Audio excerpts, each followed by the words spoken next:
Perkenalkan, nama saya Nur Halifah Rizky dengan NIM 1910 1252 274, nomor absen 28 dari kelas 4D PGSD.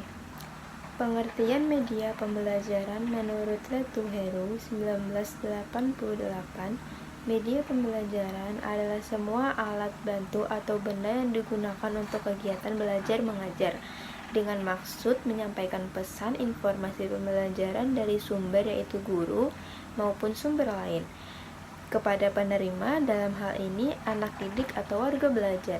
Sudirman 2008 menjelaskan media pembelajaran adalah segala sesuatu yang dapat digunakan untuk menyalurkan pesan dari pengirim ke penerima. Pesan dalam hal ini adalah proses merangsang pikiran, perasaan, perhatian, dan minat, serta perhatian siswa sehingga proses belajar dapat terjalin. Seluruh benda langit tersebut beserta dengan matahari berada dalam suatu sistem yang dinamakan sistem tata surya. Matahari sendiri berada dalam suatu galaksi yang dinamakan galaksi Bima Sakti. Sebuah galaksi tersusun atas gugus-gugus bintang. Gabungan gugus-gugus bintang itulah yang membentuk suatu galaksi. Bintang-bintang yang berada dalam suatu galaksi jumlahnya mencapai ratusan miliar. Terdapat sekitar 100 miliar lebih bintang yang menghuni galaksi Bima Sakti. Cabang ilmu yang mempelajari berbagai benda langit beserta dengan sifat dan gejalanya atau karakteristiknya dinamakan astronomi. Ada 3 teori pembentukan tata surya yang akan kita pelajari hari ini. Yang pertama, teori hipotesa, nebulakan, dan Laplace. Salah satu teori asal muasal tata surya adalah hipotesa nebula yang diusulkan oleh Immanuel Kant pada tahun 1755. Menurut teori ini, tata surya terbentuk dari nebula yang berotasi. Lalu, pada tahun 1796, Simon de Laplace mengusulkan bahwa planet-planet tersebut terbentuk dari cincin gas yang disemburkan oleh ekuator matahari. Yang kedua, teori pasang surut. Teori ini dipelopori oleh Jeans dan Jeffrey. Teori ini mengatakan bahwa pada saat sebelum terbentuk sistem tata surya, kedekat suatu protobintang atau bakal matahari melintas bintang lainnya yang lebih besar, masif. Akibatnya ada sebagian materi dari protobintang tersebut yang tertarik karena pengaruh daya tarik bintang yang terbesar tersebut. Materi protobintang yang tertarik tersebut kemudian menjadi planet-planet, sedangkan protobintang menjadi matahari. Teori ketiga yaitu teori penangkapan. Teori ini menjelaskan terbentuknya tata surya berawal dari adanya interaksi antara matahari dengan protobintang. Proses tersebut di mana suatu massa protobintang melintasi matahari dan sebagian materi dari protobintang tersebut tertarik oleh gravitasi matahari kemudian membentuk suatu planet. Mari mengenal tata surya. Manusia mempelajari sistem tata surya melalui penelitian. Mereka melakukannya selama bertahun-tahun untuk menjawab misteri tentang luar angkasa. Sistem tata surya menjadikan matahari sebagai pusatnya. Matahari adalah sebuah bintang raksasa yang sangat panas seperti bola pijar. Di sekeliling bola berpijar ada lingkaran cahaya berisi gas panas yang disebut korona. Suhu di permukaannya hampir 6000 derajat Celcius.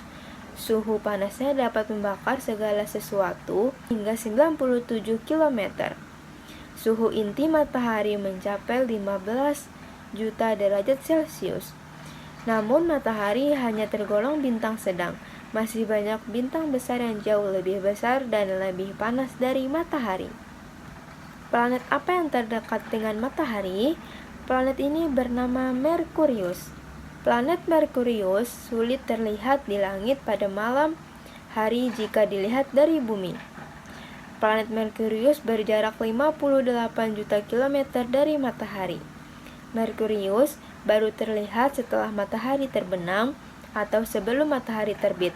Keunikan dari Merkurius adalah melesat cepat mengelilingi matahari, tetapi berotasi sangat lambat. 1 hari di Merkurius sama dengan 30 hari di bumi. Planet berikutnya adalah planet Venus. Planet Venus merupakan planet terdekat dari bumi. Venus lebih panas dibandingkan Merkurius yang lebih dekat dengan matahari. Hal ini terjadi karena planet Venus memiliki lapisan atmosfer yang tebal, yang dilapisi awan. Oleh karena itu, pancaran sinar matahari terperangkap di dalamnya. Awan yang mengelilingi Venus menjadi salah satu keunikan planet ini. Awan tersebut terlihat indah karena memantulkan cahaya matahari. Selain itu, Venus menjadi planet paling terang di antara planet-planet dalam sistem tata surya. Venus melakukan rotasi dengan arah yang berlawanan dengan arah rotasi planet-planet lainnya. Venus berotasi searah dengan jarum jam. 1 hari di Venus sama dengan 243 hari di bumi. Planet ketiga yaitu adalah planet bumi. Planet bumi yang disebut juga sebagai planet biru. Sebagian besar bumi ditutupi oleh lautan, sehingga nampak biru. Bumi diselimuti oleh udara tebal yang disebut atmosfer. Fungsi dari atmosfer untuk menyaring panas dari matahari sehingga tidak terbakar. Planet setelah bumi adalah Mars. Planet Mars dijuluki sebagai planet merah.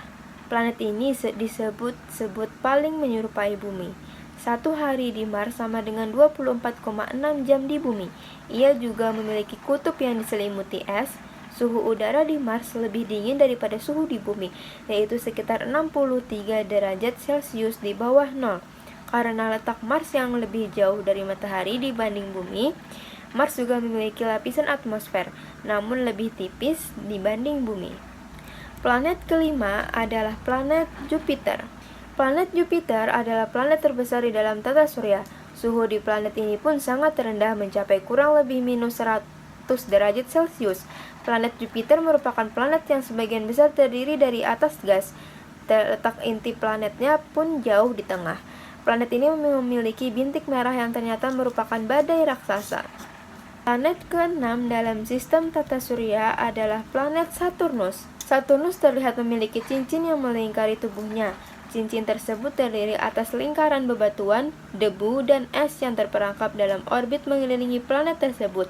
Saturnus merupakan gas raksasa yang berputar sangat cepat. Hal ini menyebabkan bagian ekuatornya mengembung. Oleh sebab itu, kutubnya tampak lebih datar dibanding planet lain.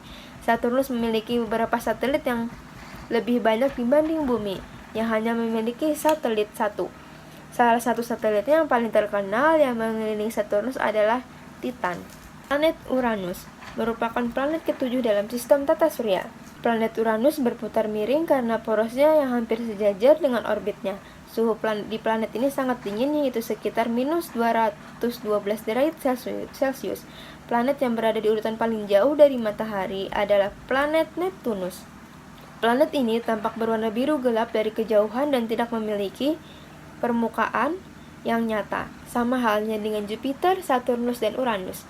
Planet ini juga terdiri atas gumpalan gas, atmosfernya dipenuhi dengan gas metana, dan sering terjadi badai yang sangat besar.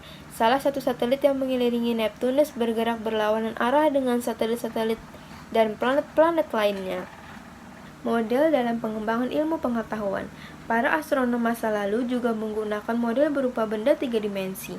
Mereka membuat model benda 3 dimensi untuk menggambarkan sistem tata surya.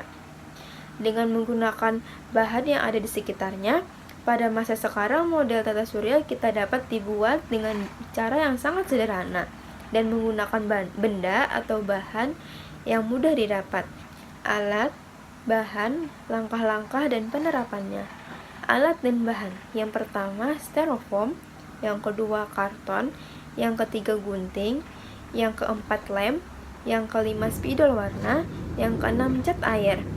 Langkah-langkahnya, yang pertama tempel karton pada styrofoam, yang kedua gambar bentuk bulat pada styrofoam dengan bentuk dan ukuran yang berbeda sesuai dengan ukuran planet yang berbeda-beda. Lalu gunting gambaran berbentuk planet di styrofoam tersebut. Yang keempat, beri warna pada potongan styrofoam yang sudah dibentuk planet. Yang kelima, tempelkan bentuk planet pada karton yang pada styrofoam kotak yang telah dilapisi oleh karton berwarna hitam. Penerapannya dengan melihatkan model dari styrofoam dan menjelaskan antara karakteristik masing-masing planet tersebut, siswa jadi tahu mana planet yang lebih besar, mana yang lebih kecil, mana yang terdekat, dan mana yang terjauh dengan bumi.